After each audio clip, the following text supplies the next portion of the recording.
वहीं महाराष्ट्र झारखंड में महामुकाबला होना है तो यूपी में 9 विधानसभा सीटों में उपचुनाव में एनडीए और इंडिया गठबंधन में जबरदस्त भिड़ंत होनी है। लेकिन जिस मिल्कीपुर सीट पर सबकी निगाहें टिकी थी, यानी अयोध्या की मिल्कीपुर सीट, उस पर अभी चुनाव नहीं होगा।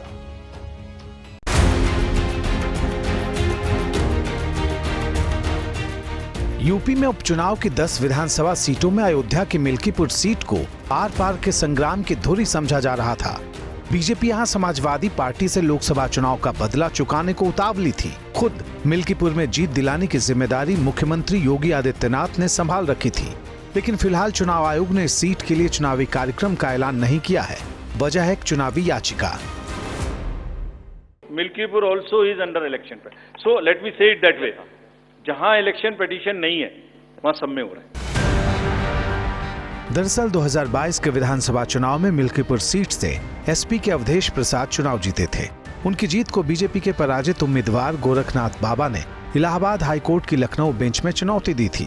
इसमें आरोप लगाया गया था कि जिस नोटरी वकील ने अवधेश प्रसाद का एफिडेविट बनाया था, उसका लाइसेंस 4 साल पहले ही खत्म हो गया था, इसलिए अवधेश प्रसाद का नामांकन ही रद्द होना चाहिए था। मामला फिलहाल लंबित है। चुनाव आयोग ने इसी आधार पर मिल्कीपुर में चुनाव कराने का फैसला नहीं किया है। इस पर समाजवादी पार्टी भड़क गई।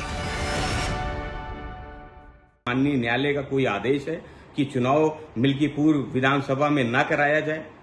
समाजवादी पार्टी चुनाव आयोग से एक बात और पूछना चाहती है कि कानपुर की जिस सीट पे बाई इलेक्शन हो रहा है, उस सीट को लेकर इरफान सोलंकी की याचिका भी माननीय न्यायालय में विचाराधीन है।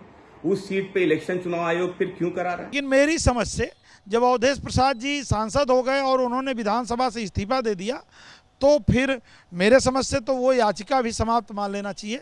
अब आगे जो है कि चुनाव आयोग जैसा निर्णय लेगा, पार्टी उस अनुरूप जो है वहाँ काम करेगी। उधर विधानसभा की बाकी 9 सीटों पर 13 नवंबर को वोटिंग होनी है और इसमें जीत को लेकर बीजेपी और एसपी अभी से दावे कर रही है। 2017 में भारतीय जनता पार्टी का कमल मिल्कीपुर में खिला था।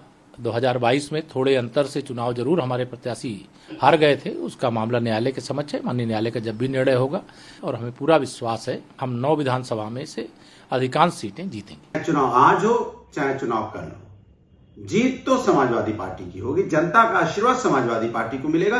अयोध्या में भी प्रभु का आशीर्वाद मिला, समाजवादी पार्टी जीती। मिल्कीपुर में भी समाजवादी पार्टी जीतेगी।